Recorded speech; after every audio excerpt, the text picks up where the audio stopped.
For joining us this evening.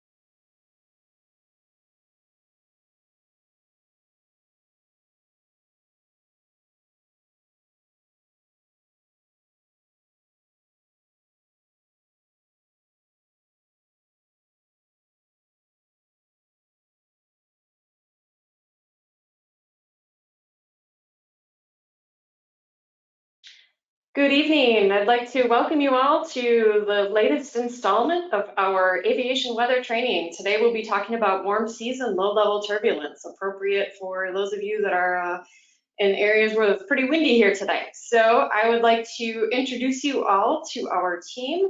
We are the Weather Ready Nation Flyers, and we're a group of meteorologists that got together in a grassroots effort. Joey, if you could switch to the next slide, please. So we represent the National Weather Service from a variety of offices in the Kansas City area. So my name is Jennifer Stroozas. I'm the Warning Coordination Meteorologist at the Aviation Weather Center here in Kansas City. And with us today, we have some speakers from our other Weather Service offices, including our National Weather Service office, Forecast Office in Kansas City. Brad Temeyer will be talking to you all first here.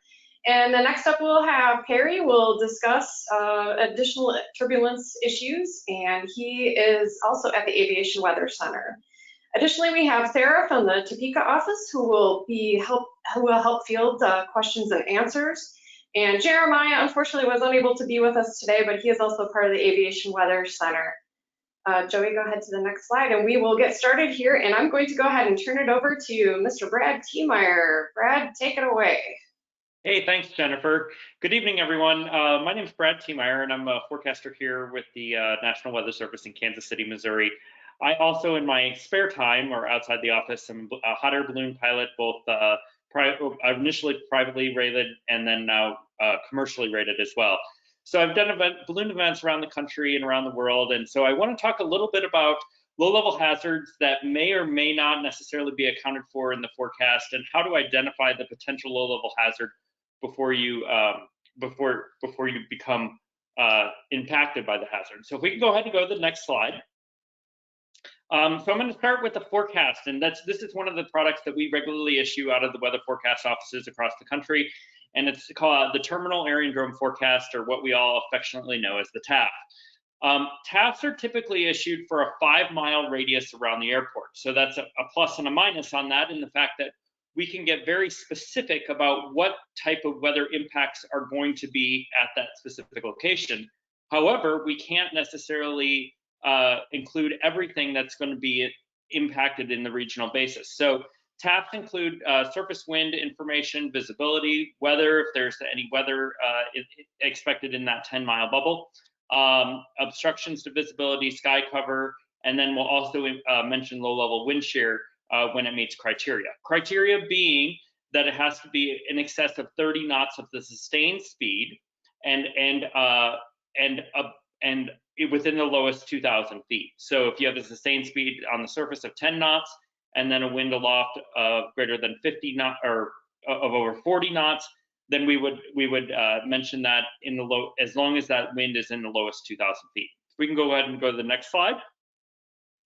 So TAFs are mainly comprised of a from group, a tempo group, and prob 30 groups. So from groups are going to be your prevailing groups, and when we write TAFs, we generally like to keep those to 6 lines or less. So given that that's the case, there's going to be no perfect TAF because weather conditions are constantly changing. But then we can also include different types of groups. We can include a temporary group, which is basically when those conditions are going to be fluctuating, but not prevailing. If it's going to be prevailing, we're going to put it in a from group. But if it's going to be fluctuating one way or the other, then we can mention that in a tempo group. A lot of times you'll see tempo groups for things such as thunderstorms or maybe even changes in visibility, that sort of thing. And then typically out further in the forecast, we might use something called a Prob 30 group, which basically just gives the pilots a heads up of some potential situation that might be coming up. So for example, later on this evening across much of the Central Plains, we're having thunderstorms. And so in those types of instances, we might use a Prop 30 group to give a heads up that there could be potential convection or something impacting the prevailing conditions that are forecast. We want to go ahead and go to the next slide. Want to talk a little bit about fog. Fog is a little bit of a tricky animal to forecast. And the reason it's so tricky is because it's so variable in time and space. You know, you can be looking at a situation where you're at a visibility of a quarter mile and just 1 or 2 miles up the road, visibility can be greatly improved. And so just forecasting those conditions can be a challenge. And you can see here, just by the way that they form, there's numerous ways that fog forms. Generally, obviously, fog is obviously a saturated air mass in the near surface layer, but it goes much deeper than that in terms of forecasting it itself. So if we go to the next slide, one of the things, UPS ships packages all around the country and around the world, and fog is a real hazard to their baseline in getting that job done. So they spent a significant amount of time researching fog and trying to figure out how to forecast fog, and they came up with something called the crossover technique. And I have on the right-hand side here a graphic from BuffKit, which is a free forecasting tool that the National Weather Service offers anyone who's interested. BuffKit is typically used a lot of times in forecasting and looking at forecast soundings, which is basically just a vertical slice of the atmosphere. It shows a temperature and a moisture profile all the way up through the atmosphere, and you can kind of identify different areas favored for cloud development, and you can also see areas that are going to be stable, unstable. There's really a lot of utility that you get out of looking at forecast soundings. And at the end of this presentation, I do have a link where you can download BuffKit and learn how to read forecast soundings and everything like that, and then use that in the future. But let's get back to fog forecasting. So basically, this way you use this crossover technique is you find your dew point at the max heating of the day, typically in the mid to late afternoon hours when you reach that high temperature throughout the day, and then you find your forecasted low temperature for the following night. And if that dew point is greater than the low temperature, you have the fog potential. So if we go to the next slide, I have an example to kind of show you guys what this looks like.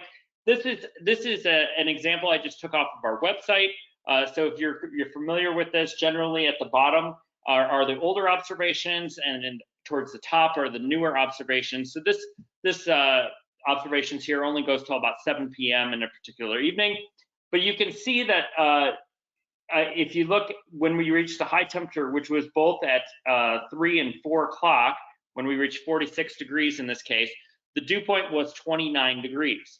So that would say, using this technique, if our low temperature was going to get below 29 degrees that night, we would have the fog potential. So that's, and in this particular instance, what's also interesting is you've got rain that moved in later on in the evening hours. So that's only going to saturate the near surface layer and potentially allow you to get fog that much easier. Okay, let's go ahead and go to the next slide. Okay, so that's one of the techniques that you can use. It's a pretty simple back of the envelope calculation and how to figure out if you have the potential for fog. And you can use that in conjunction with the TAFs and other forecasting tools to really get a sense of is fog going to be a potential hazard for me when I want to go out and fly tomorrow morning. And so that's kind of the way I look at flight planning is I'll basically take a flight and I'll say, you know, it's looking good for tomorrow. But when I'm continuously flight planning, I'm always looking and saying, what are my potential hazards? So I look at it from a standpoint of what are going to be my gotchas, or what are going to be something that I really need to keep in mind and keep checking out, you know, and making sure that that this isn't going to be an issue for me when I go out and fly. So one of the other tools that you can use is called the HRRM model, which stands for the High Resolution Rapid Refresh. It's kind of a mouthful. or the RAP model, which is also stands for the rapid refresh model. And these are two short-term, high-resolution models that you can get on the internet for free. And it's got all sorts of different variables on it. So it's got forecasted reflectivity, it's got wind information, it's got stability and instability information, it's got ceiling information. But one of the options is it has a visibility field in it. And if you scroll through this table here and you find the visibility information and then you click on it, you can get it output. If we go to the next slide. There we go. You can get output for different regions across the country. This happens to be for the Pacific Northwest, but you can see, and this shows, I think, very well the variability in time and space that fog can potentially have. So here you can see in the dark shaded gray areas where forecasted visibility is expected to be less than a half a mile. And then in those white and blue shaded areas, it's supposed to be slightly higher, but still a reduced visibility. Realize that this is model output and it's not actually observed data, so that it's not going to be perfect by any means, but it's another tool that you can use to potentially gauge what are your potential hazards when you go out and fly. All right, let's go ahead and go to the next slide. And I'm going to talk a little bit about thermals, and they're kind of a difficult animal for aviation. Part of it is because they're invisible, right? We really don't see them, but we know they're there, and they're there every day. So how the atmosphere works is it's basically the sun is heating the surface of the Earth, and then the surface of the Earth warms the atmosphere. The sun warms the atmosphere indirectly through the surface of the Earth, and you get this layer that kind of grows and grows and grows throughout the day based on the sun heating the surface of the Earth. So it works very similar to a pot of water on a stove, basically boiling throughout the day. So we heat that pot of water on the stove, and it continues, and then you'll start to see bubbles that will form at the base of the pot, and those bubbles will continue to grow and rise, and then it continues to bubble more and more throughout the depth of the pot. And how deep this layer grows, the atmosphere works in the same way, and how deep that grows is really very variable on all sorts of different things. But it has to deal with how long the solar heating is occurring. So when you get into these early summer months when we're actually getting more sunlight than we are the rest of the time of the year, that can lead to deeper mixing throughout the day. Also, if you have cloud cover, that's going to limit the amount of heating. So moisture, or also if you've got a strong inversion or a warm layer in the atmosphere, that's going to help limit that potential mixing through the atmosphere. That stratification in the atmosphere that is very similar to what prevents thunderstorms from developing. You know, we're dealing with that situation here in the Central Plains tonight, but as the system starts to move in, that stratification is going to be weakened, and eventually that warmer layer in the atmosphere is not going to be as strong, and it's going to allow those thunderstorms to develop, and that's what's going to that stratification is going to weaken with time, and we'll get thunderstorms to develop. All right, let's go to the next slide. So how the atmosphere works basically is this mixed layer at the surface will continue to grow in depth throughout the day, and then within about an hour or two of sunset, your solar heating becomes ineffective. And so what happens is a lot of times you'll start to see the winds drop off in the near surface layer, and that's because you're not getting that strong heating that you need from the thermals to keep the atmosphere mixed. So at that point, the surface starts to cool, but that mixed layer still remains just above the surface. So it still remains slightly warmer up there, where the surface will just start to cool. So, and you'll see this happen in surface observations on a regular basis. So you'll see your winds fairly gusty throughout the daytime hours, and then you'll start to see a more consistent wind that will develop within an hour or two of sunset. And so the key is, if you're looking for less thermals, A, don't fly in the middle of the day, and B, fly once your surface temperature has started to fall in the late afternoon and evening hours. If we want to go ahead and go to the next slide. So ideal conditions for thermals are basically when you're dealing with a clear sky, light winds, so that allows for that solar heating to not be disturbed as it's heating the surface of the ground itself, and a dry atmosphere. So those are ideal conditions for thermal. So if you're going out and flying on a clear day and you're flying in the middle of the day, be prepared for thermal activity, and those thermals are going to create erratic conditions that are definitely not going to be handled in the TAF. So you can have winds varying 270 to 360 degrees opposite of what is forecast in the TAF, and that's all because of the thermal activity that's ongoing in the atmosphere. Okay, next slide. Another topic I want to talk a little bit about is rotors and mountain waves. And obviously we don't have to deal with that too much here on the plains, so I only have one slide dedicated to this, but it is a significant issue in terms of creating low-level hazardous conditions. So if you imagine the flow, let's just say it's coming across the Rocky Mountains, so it's coming from west to east in this example. And as it comes across the mountains from left to right here in the diagram, you can see that we start to develop waves in the atmosphere. And those waves are going to occur just downwind of the mountain ridge itself. And you can see that those waves also extend much higher than the mountain itself on the geographic scale. So given that that's the case, if you're flying well above the mountain range itself, you may not necessarily anticipate mountain waves to be an issue. However, they can be a significant issue, especially immediately downwind of the mountain range itself. And the other thing I want to point out is you get these sinusoidal waves, and you can sometimes see these features in the clouds itself. So sometimes you'll get a formation of a lenticular cloud or streaks of lenticular clouds, and that can be a sign to you if you see these lenticular clouds before you go flying that there's mountain wave activity within the area. And the mountain waves are going to be most intense the stronger the wind speed is. The weaker the winds are, the less intense it is. But I also want to point out too that you have rotors in the near surface layer, and that can lead to downdrafts and bring you bring you down closer to the surface than you were necessarily anticipating. And those rotors occur in a sinusoidal fashion downstream, but also dampen as you get further and further away from the mountain itself, from the object that's creating the activity itself. So that's another thing to keep in mind too.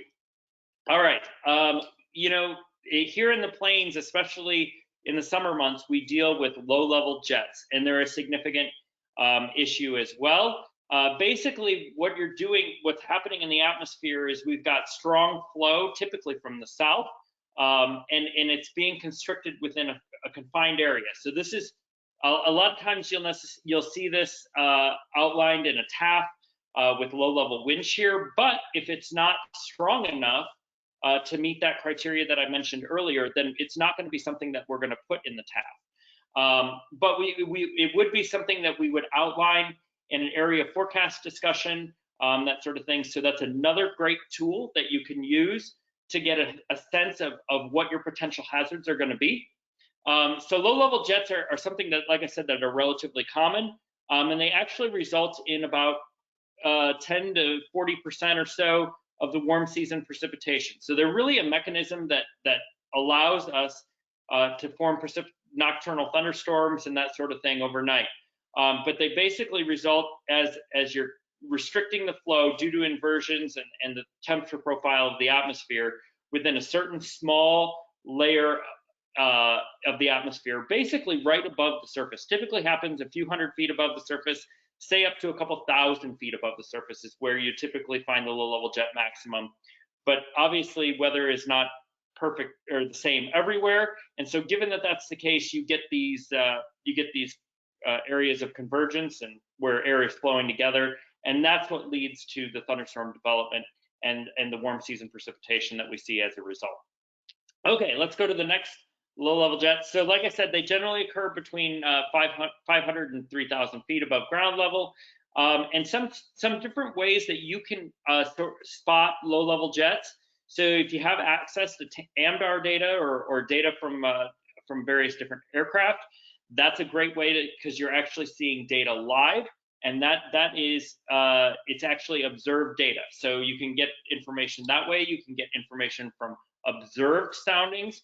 You can also get information from bad wind profilers. So this is radar data where you can see the information, the wind different plotted in thousands of feet, and you can see that low-level wind shear. And then you can also look at model data too. So model data isn't going to be perfect. It's not observed data, but the models have gotten a lot better over the last few years. And I would encourage you to take it. The models typically, especially in a short-term basis, typically are pretty good.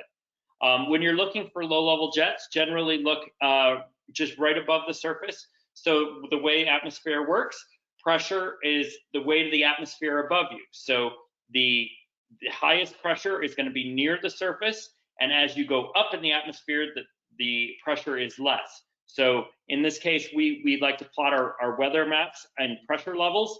So 925 millibars is going to be closest to the surface or just above the surface, and 850 millibars is going to be just above that because you have less weight of the atmosphere above you in that pressure field. Okay, let's go ahead and go to the next slide here. One final thing I wanted to point out, downdrafts and outflow. So if you're flying near convection, that sort of thing, or maybe even it's just a light shower activity, as we have depicted here in the upper right-hand corner of this in the red circle, you can see here we have virga. It's basically really fibrous, streaky, but you can see that it's not extending all the way down to the surface of the Earth. So what's happening is this rain is falling from the cloud and falling down into the atmosphere, but it's evaporating before it reaches the surface. But that doesn't mean that there's still not impacts to the surface itself. So what's happening is this evaporation, rain is evaporating, and the evaporation process itself is a cooling process. So you just cooled that air mass. Well, we know colder air sinks and warmer air rises. So that's still going to continue to sink down towards the surface, and it's going to spread out evenly once it reaches the surface, but then become modified by the surface winds on the surface itself. So if you think about it, it's going to be projected by the winds with time, and that's the way it's going to move. So that outflow boundaries basically work the same way in thunderstorms. And in the lower right-hand side, I have depicted what an outflow boundary looks like here from a pocket of thunderstorms across central Nebraska. So you can see that these types of outflows typically don't really appear, they're not real eye-catching. It's just this weak boundary here out ahead of this line itself. And the further away they get from a parent line of thunderstorms, the weaker they typically are. But they can still travel hundreds of miles away from the parent thunderstorm and can result in abrupt, sudden changes in wind that you may or may not necessarily expect. And so that can result in significant changes, and those may or may not be covered in the TAF. So that's one thing to be cognizant about, is if you see these fine lines of light reflectivity on the radar, that means that's indicating that there's some sort of boundary there, and that's going to result in some sort of change in wind conditions, and possibly even can serve for other things, such as boundaries for focusing for thunderstorm development and that sort of thing as well. So it's really critical, if you do see these types of things, to be cognizant, especially if you're flying in the low levels, as outflow boundaries are typically concentrated, I would say, in the lowest couple thousand feet of the atmosphere. So if you can go, if you see this type of thing, it's obviously best to go up and fly over them, because they're typically going to be concentrated in the nearest couple thousand feet. If we go to the next slide, I have some additional resources. So I did mention that using the area forecast discussion is a really great tool. All Weather Service offices, you write these forecast discussions every time we send out a new set of TAFs. So that's a great way to get that information and get the latest thoughts from what the forecaster is thinking when they're writing the TAFs. Another great tool that I found a couple years ago is how to read SKU-T charts. This is by a soaring club out in the northeastern portions of the United States. But they did a really great job in coming up with a document on how to read SKU-Ts. And so I wanted to include that as well. To view current and live SKU-T data, I highly recommend BuffKit. The RUC Sounding site is also very good, rucsoundings.noaa.gov. That's also a great site to view forecast sounding information. And then I also have some website information for how to view the high resolution rapid refresh that we discussed, the rapid refresh that we discussed. And then also finally, I wanted to talk about the College DuPage site. It's a great website. You can get high resolution rapid refresh model data, the rapid refresh model data there. You can also get the bad wind profiler information if you're looking for low level jet information. It's really kind of a one-stop shop for getting a lot of weather data, and it's really a great tool. So with that, I'll pass it back over to Jennifer, and then we'll entertain any questions at the end. Thanks so much. Thank you so much, Brad. That's great information. Next up, we have Perry. Again, Perry is with us at the Aviation Weather Center, and he's going to talk about optical flow winds and turbulence forecasting techniques. Turn it over to you, Perry. Thank you, Jennifer. I'm Perry Dehne. I'm the aviation forecaster at AWSC. And they asked me if I could touch this topic some, and I love turbulence, so I said, yes, I'll give it a go at it. And one of the things I wanted to look at was, I just learned about through the SPC, or the Storm Prediction Center in Norman, Oklahoma. In their test bed, they've been working with optical flow winds coupled with and then I also put coupled with outflow boundaries from convection could help identify possible low-level turbulence. So what they have is, in this picture here, this is GOES 16 2-kilometer IR from March 27th that I captured at 1544 Zulu. So with it, what's really nice about it, the strong points with it is that it's 1 minute imagery with the wind. So you're able to overlay the different winds on there at different levels.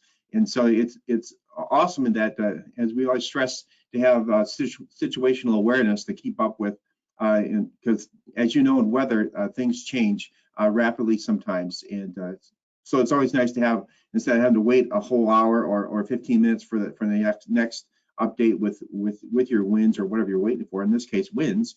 We look at winds a lot in turbulence, but it's nice you can get up to date, within a minute. It's fantastic. Anyway, so with this sector here, this is Meso Sector 1, and that covers from Florida, Tennessee, North Carolina, all the way up the East Coast, basically all the way up to Maine. So I was capturing this. And with that, with the greenish color, you have 1,000 to 800 millibars, and that's I put in there surface to, so you can the correlation is surface to basically 6,000 feet, and then that's the winds that are greenish blue, and then the yellow ones are the next height above it. That's 800 millibars to 600 millibars. So you get a slice of the atmosphere there, and that's basically 6,000 to almost 14,000 feet. And then the next layer you can click on as well. There's more layers, but I only went with 3. I didn't know how high you're going to be flying, but anyway, the red is from 600 to 400 millibars, and that's basically 14,000 up to 24,000. So you get a nice layer of, you can see what the atmosphere is doing in those different layers, and you can just do one at a time and look at what your the winds to look for possible horizontal shear, speed shear, stuff like that, or you do the vertical wind. You can look for vertical wind shear, and that's when you'd put the different layers, like the surface to 800 millibars, then the yellow one 800 to 600 millibars. So you'd look at the speed differences over a different for that area for the vertical wind shear. And then on the link below, down at the bottom, this is a site you can go to. It's free. Anyway, Bob Raskin works with the other people at Wisconsin. Anyway, this is the link you can go to. This first one we clicked on, and I think Joey clicked on the Meso Sector 1, GOES 16, and you just click on it, and then you can up at the top where Joey's showing, you have the different layers. He's putting on the different layers right now, 1,000 to 800 millibars, that's surface to 800 millibars, and then 800 to 600. And you can see it's putting in a loop, and you get the winds at the different levels. So that's basically what you can do. And what's so nice is that, as you can see, you'd get your weather briefing. Well, maybe you couldn't take off till 30 minutes later. Well, 30 minutes, a lot of things can happen. So it's nice you can get an update and you can look for yourself. Okay, how the wind staying the same there from surface to 800 millibars or surface to 6,000 feet. Is there any possibility of shear coming in there that they didn't catch, or the things that changed in that 30-minute period? So that's what I really like about it. It's just mind-blowing what they can do now, but it's just really fascinating that you can look at the next slide. Will show you what you can look for, the general parameters for looking at for speed shear, vertical wind shear, or horizontal. And here it is right here.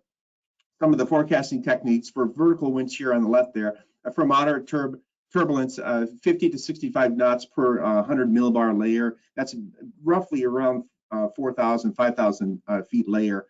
So you look for that difference when you're doing vertical shear. Then it's 6 to 9 knots per 1,000 foot layer.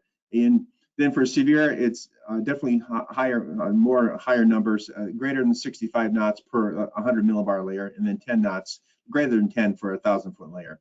Then in the horizontal wind shear, the moderate turb is 25 to 40 knots per 90 nautical miles, and that's the section you're looking at.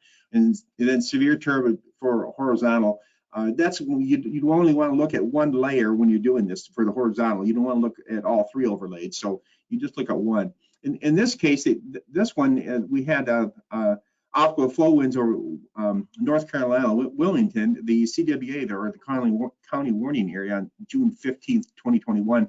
It showed a little difference in the wind field levels. And you can see the yellow, they have basically 20 knots, maybe 125 knotter there. And then over the higher level, as I'm looking at, if you did horizontal, I'm looking like you have the same speed throughout through your 9 and 9. You're looking at from one wind barb to the next wind barb, for that 90 nautical miles section, and they're the same. So well, that there's no turb here today, and there was none reported that day in this area. So you wouldn't expect to see any moderate or severe turb in this case. And then if you did the vertical wind shear magnitude, that looking between the yellow and the red layers there, or the surface at 600 millibars, and then 600 to 400 millibars, you can see pretty much the speeds are about the same in those different layers of atmosphere. So that you wouldn't forecast any moderate turbulence or severe. So that's just one example. Again, this on the screen here is the optical flow winds. Okay, next slide, Joey, please. And then I was just here for a verification turbulence mechanisms. I took this shot of that day of the optical flow winds, and I was just showing here the greenish blue is 1,000 to 800 millibars, or surface is 6,000 feet, and you can see the blue that is showing 65. If you show a triangle, that's 50 knots, and then one line is 10 knots, so that's 60 knots. And then you look to the right of the red oval, they have 10 knots. If there's a single barb, a single line, like it's shown, the winds are going from the west, going from to, so it's going from the west to the east. And so you got like 50, 60 knots going into 10 knots. So that's that horizontal speed difference that you're looking at, that speed difference in there. That's definitely, moderate is 25 to 49 knots, and severe is greater than 50. So I would look for at least 50. I would go at least moderate turb for here. And you go to the next slide. To the next slide, Joey. I'm sorry. This is that same shot. I just pasted it. Not pasted it, but anyway, I contrasted it on the left. The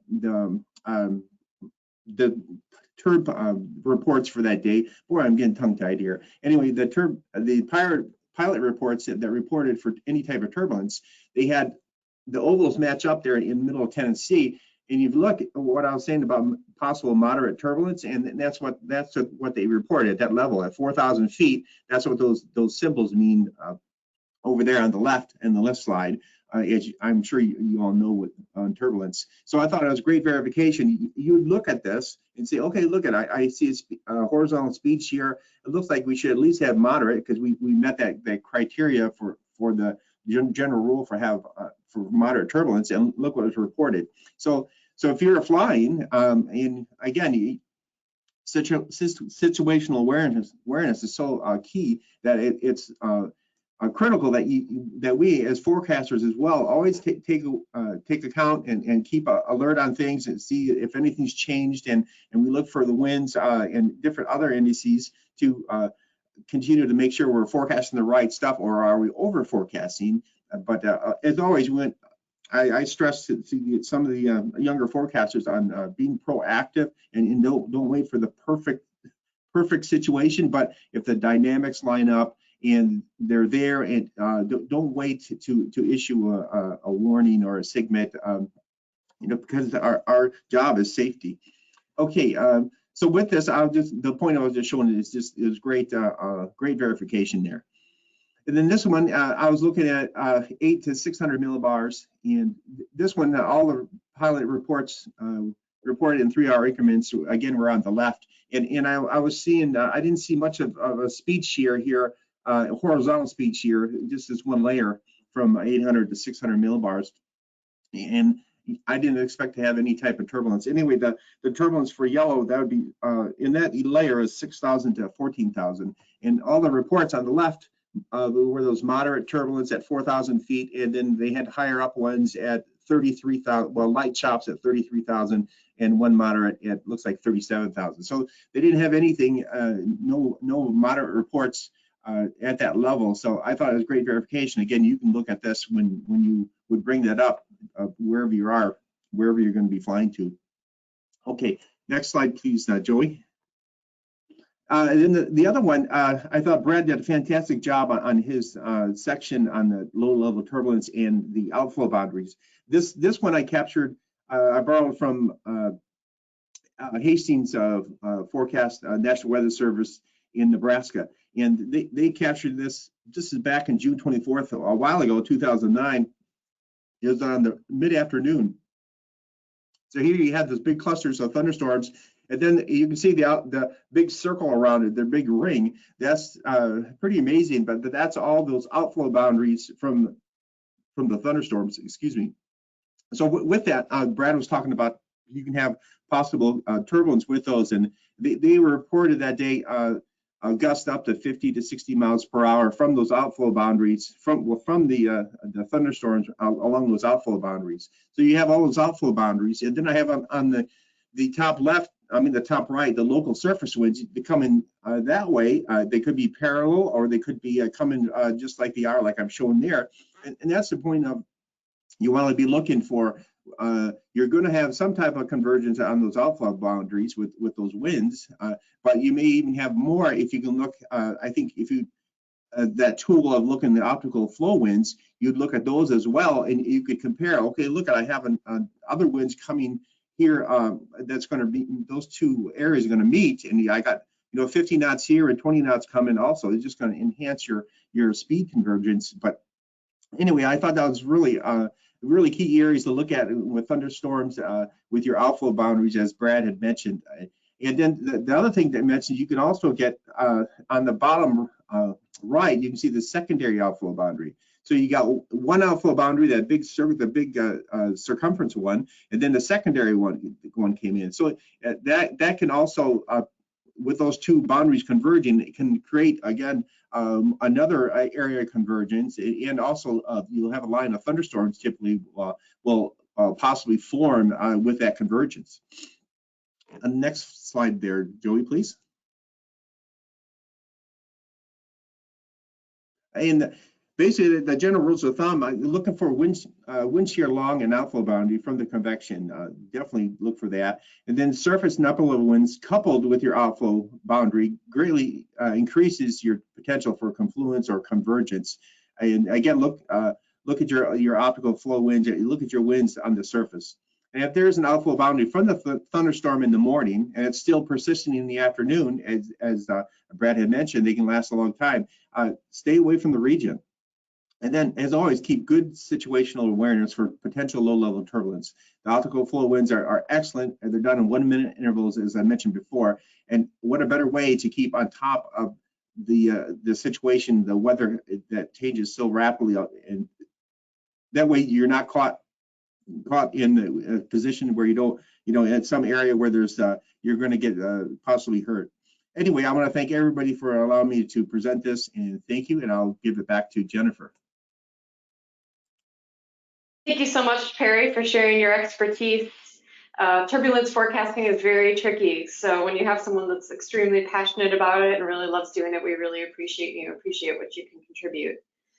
All right, next we will move along to the question and answer session, and I'm going to turn that over to Sarah. Sarah, take it away.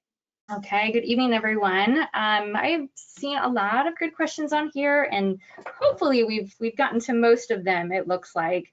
I have a couple that I wanted to mention, and Brad, I've got one that I kind of wanted you to speak to a little bit more. I thought you could answer this a little bit better than me. So question for Brad on the presentation that you did. So the question was, are geographical/topographical areas, like dry lakes, for example, more or less prone to thermals, and what should I avoid flying over? So thermals are basically going to be bubbles of air, invisible bubbles of air rising from the surface of the Earth. And if you think about it, darker areas on the surface of the Earth are going to be more prone to heating up a little bit more quicker than other things. But you also have to look at the heat capacity of what you're actually warming as well. So if you're warming a gigantic lake, that's not going to warm very quickly because the heat capacity of the water is not as, it just doesn't warm near as fast as the land. So given that that's the case, ideally, if you're looking for ideal situations for thermals, a freshly plowed field, something very dark and and dry is going to create the largest thermals versus like something over a lake. So a dry lake bed is going to be more prone to thermals. And thermals will continue to build and rise throughout the day, so you're going to have your deepest depth in the late afternoon and into the early evening hours before that really starts to settle down through the evening and into the overnight. Okay, great. Thank you. Thank you, Brad. Hopefully that's a good response to that question there. We did have several people who wanted to see those links again for the additional resources on, yeah, in Brad's section right there. Yep, on where to find a lot of the information that you talked about, Brad. A lot of people did ask if we would send these slides out afterwards, and yes, we can save all of these as a PDF and email them to the group, to everyone who registered. So we will send those out, and then also keep in mind that this is being recorded and can be viewed later on YouTube as well, this whole presentation. But there again is where you can find some of those additional resources. We had a lot of people interested in how to determine what the winds are aloft. I know Brad went into some good detail, and there's a lot of information there, and those links. A lot of times, we actually have a balloon pilot here in Topeka, Kansas, who calls oftentimes on Saturday mornings, very early, 5, 6 a.m. And he asks if we can tell him what the winds are at, say, 1,000 feet, 1,200 feet. And he knows when we send up our balloon, and so he knows that we're getting that data in at that time, and we can give him an idea of what the winds are based on our weather balloon that we launched in the morning. So a lot of times when I get those questions, I usually refer to Buffkit data if I need information in the future, because that's showing the forecast soundings, or look at the balloons that are being sent up, and that data can be found on some of those links as well. So there they are again, and we will send those out as a reminder afterward. Let's see, and then one question that we just wanted to confirm, we did throw an answer out there, but Perry, this is for you. We just want to confirm that the optical flow winds are shown in, are they shown in MSL or AGL? Are those above ground level, or are they mean sea level?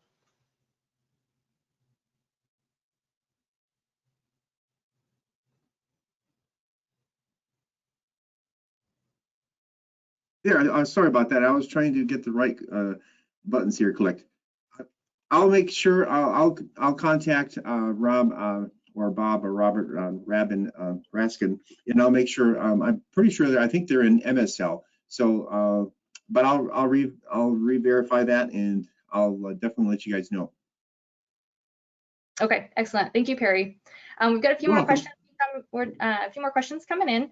So Brad, we've got another one for you. Instead of me typing these at this point, I will just read them out loud and have you answer. So Brad, this question is, what levels do you suggest we use for hot air balloon forecasting, and what timeframes are those details posted? So it depends on what you're going to be using for data and how high you're planning on flying. So in flight planning, you know, if you're flying out west, let's say if we're flying in Albuquerque, for example, if I tell you to use 1,000 millibars or even 925 or 850 millibars, if you actually look at that data, that's going to be below the surface because Albuquerque is at 5,000 feet. And so given that that's the case, you're probably going to want to start at 700 millibars, which is going to start to give you that information, and then you're going to continue to look aloft. And it also depends on how high you're planning on flying, that sort of thing. But I would obviously, I mean, and this is what this presentation is about, is low-level hazards, and balloons typically are low-lying aircraft. And so really you're going to want to look through the depth of what your flight window is, and I would look also on a time scale that's going to cover yourself, you know, at least a couple hours ahead of time and then after the flight, to make sure that there's nothing in the forecast that's supposed to radically change over that time frame in which you're flying. Sarah talked a little bit about looking at winds aloft, and in a mixed environment, so say you're looking in the middle of the day, winds typically increase exponentially with height. But in those early morning hours, just like Sarah talked about, your winds can be very different at those different levels, and that's because the atmosphere has been allowed to cool overnight. It's become stratified, and you've got different layers of wind, and that's what allows the balloonist to steer. And so given that that's the case, finding out as much information about those steerable winds is really critical to a successful flight. And so learning as much as you can about the thermal profile of the atmosphere, which keeps those layers stratified, will really help you in gauging how long a specific layer of wind is going to last and how long those conditions are going to be viable for flight planning. So I can't necessarily give you an exact answer on that. It all depends on what you're looking to fly. If you're looking to do a low-level flight, or if you're looking to do some sort of record flight where you're going up a significant difference from the Earth. But I would definitely focus on that flight window and a couple hours outside of that, and then also through the depth of whatever you're planning on flying. Okay, excellent. Thank you, Brad. This is just kind of a general question, and I know we've kind of talked about different things to look at, but this question is just in looking at predictions, what parameters other than thunderstorms should we look for?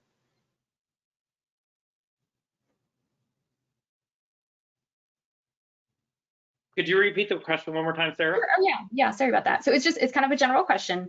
She just asked, in looking at predictions, what parameters other than thunderstorms should we look for? So I think that's kind of a general question about aviation hazards is how I take that. So you're looking for different, what weather parameters for hazards, or what weather parameters for thunderstorms? I think so, other than thunderstorms. Obviously, thunderstorms pose a risk, for aviation purposes. And other things, of course, that we've talked about in this workshop has been turbulence. It's just kind of a general question. Yeah, so turbulence, especially in the near surface layer, is going to be caused by wind shear, which is basically just the change in wind speed or the change in wind direction. So if you have radical changes in wind direction and or wind speed in a small layer of the atmosphere, that can result in turbulence. In addition to that, you've got to watch for potential saturation, for fog and or cloud development, which is also going to impact low-level hazards. So there's several different weather parameters that you're going to have to look at to really figure out exactly what your potential hazards and risks are going to be on a particular day. Okay, excellent. Yep, that's kind of a good general answer for that one. do have a question here that I was working on answering. So we did have a question, is flying high in general a good idea to avoid weather and turbulence? I can kind of speak to that very quickly. Unfortunately, you may have to fly very high to avoid some of these things. You can have turbulence, you know, way well up into the atmosphere. And in some cases, you know, your larger aircraft can fly over some hazards like thunderstorms if the tops aren't very high. But in general, there are some weather hazards that you're not going to be able to get high enough to avoid. Is there anything, Brad or Perry, you'd want to add to that?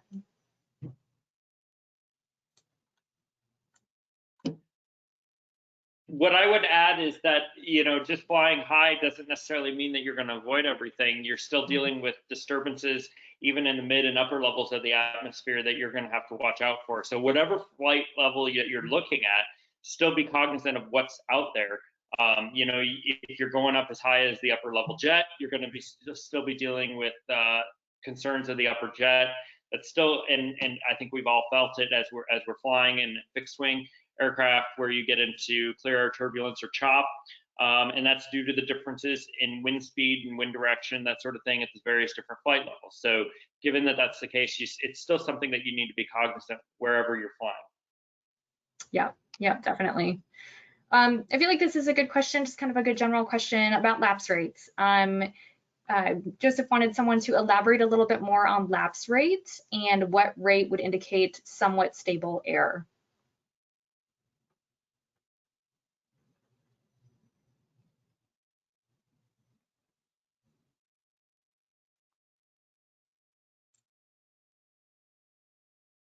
I'll jump on here. So basically, lapse rates are typically this change in temperature over a specified layer. And so when you start getting into where your temperature is changing radically in the vertical direction, that's when your atmosphere is becoming more and more unstable.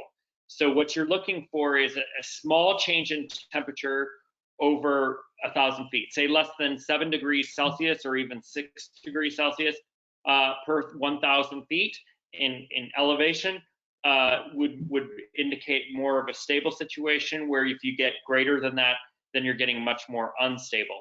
And that also has to deal with the conditions down below, and how if you were to saturate something, how it would rise differently in a saturated environment versus an unsaturated environment. But in general, you can take those rules of thumb, and so basically you're looking at a small change in temperature with height for a stable situation, or temperatures rising with height. That's also a stable situation, where if the temperature cools radically with height, the more it cools, the more unstable the atmosphere is. Okay, yeah, thank you, Brad. And this kind of speaks to that as well. Do deep inversions increase the potential for shear or rotors? This is Perry. I was just going to, that last topic that Brad had mentioned was very good. The other thing, I know when forecasting for low turbulence, for how the height of it, how far down do you take the low turbulence? And we look for, you know, especially at night, the inversions will set up, and that then you have light winds below that, and then at the top of the inversion and above, you'll have those stronger winds typically. So I'll look at to see where the dry lapse rate is, and that's it makes sense. You got, you know, hardly light winds below, so that's something we look at to see how far to bring down the if you're forecasting the turbulence, say like 8,000 down to 2,000, where once during the daytime when that cap is mixed out and burnt off, you will forecast like 8,000 down to the surface then, because it's mixed out, and it'll mix down that inversion breaks, and then those winds will mix down to the ground, to the surface, I should say. And I totally forgot what the other question was. I'm sorry. Oh, that's okay. Yeah, that's okay. No, it kind of has to do with, you know, again, lapse rates, inversions. Just wondering if deep inversions can increase the potential for shear and rotors.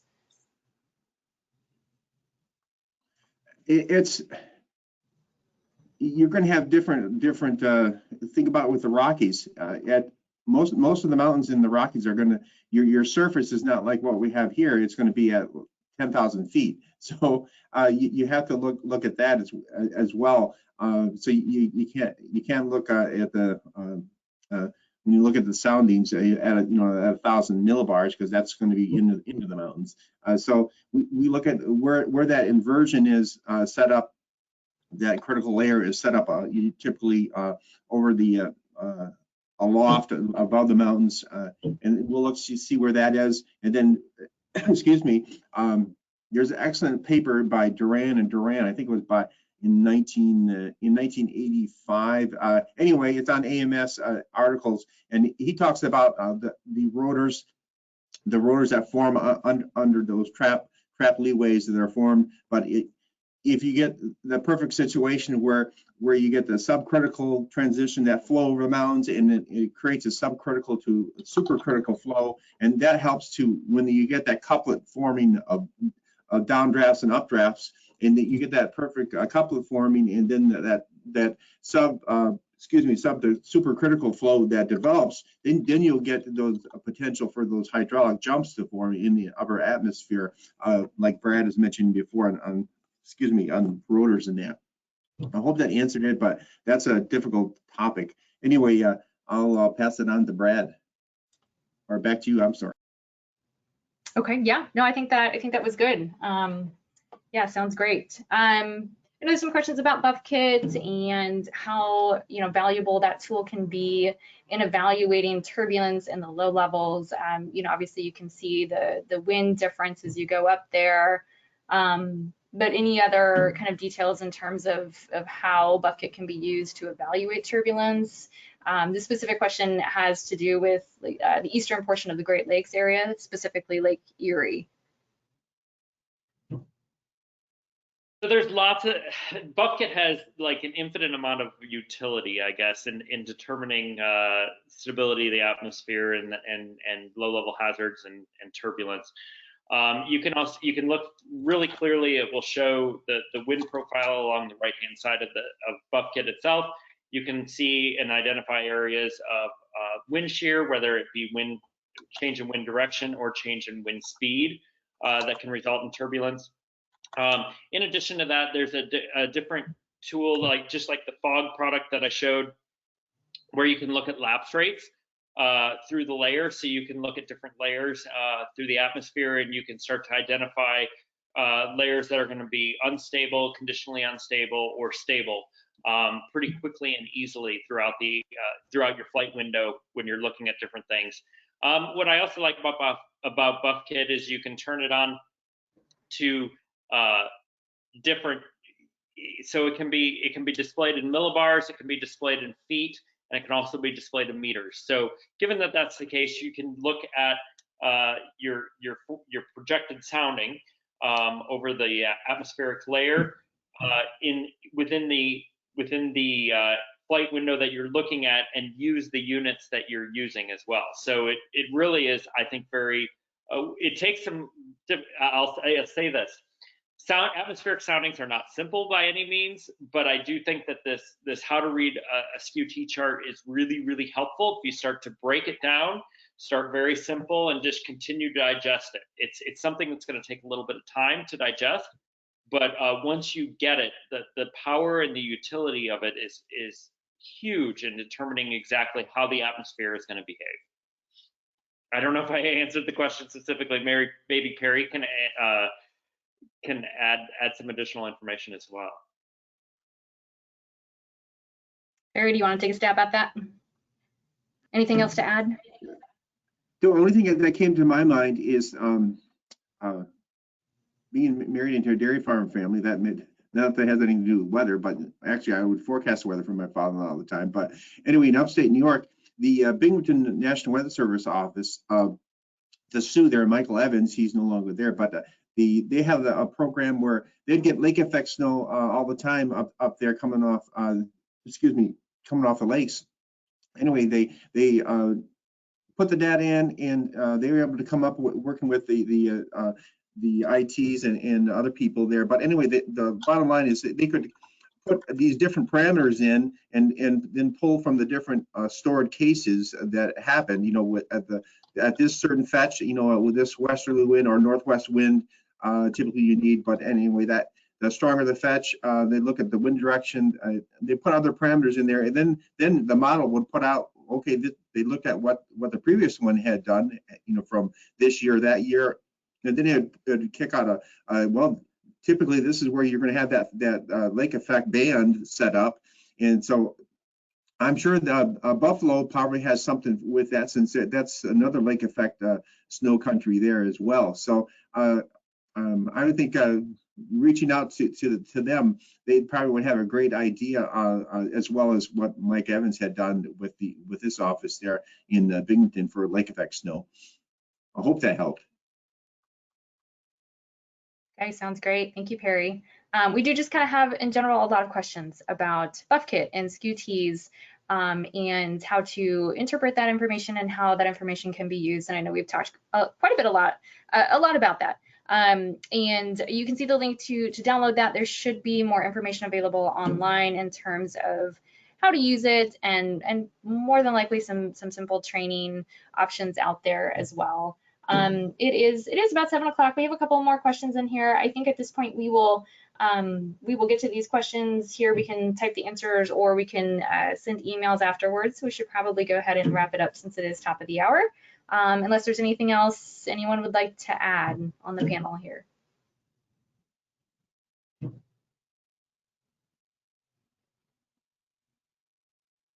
Okay, if not, Jennifer, I'll send it back to you.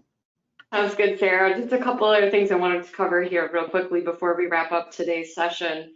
So this was a part of our Weather Ready Nation initiative, and I wanted to make sure that we highlighted what we have going on with that initiative.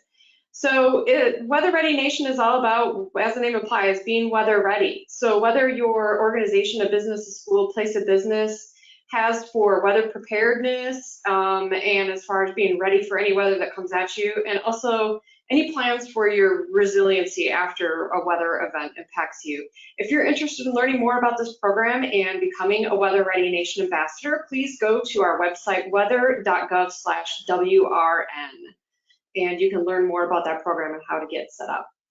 Another thing I wanted to share with everyone is something that we are very excited about at the Aviation Weather Center. We just released our experimental website. So you are probably familiar with aviationweather.gov. Well, please be sure that you go check out beta.aviationweather.gov. This is, again, our experimental website. It has a new design. One of my personal favorite features is that now you can put this website into dark mode. And the other second favorite feature of mine is that it works very well on mobile devices. So it will actually expand or shrink depending on the size of your device for the menu. And the navigation is much more simple and easier, and the interface is a lot better. So I encourage you all to go check it out. It isn't our official website yet. We are going to be in a testing and feedback phase through at least October. So I encourage you all to go there and check it out. And there is a survey link on the website as well that you are welcome to fill out to provide your input to us. So let's go ahead to the last slide here. Just want to thank you all for joining us this evening. Again, here we are all listed if you feel a need that you want to follow up with any of us on contacting us with any additional questions. You can reach us via email.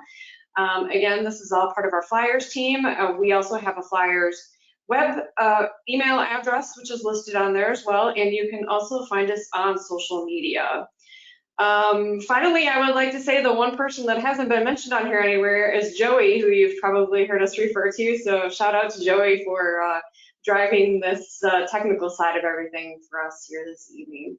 We'll go ahead and wrap it up. I hope that you enjoyed your time with us. Thank you. Hopefully you can join us next time. Have a great night.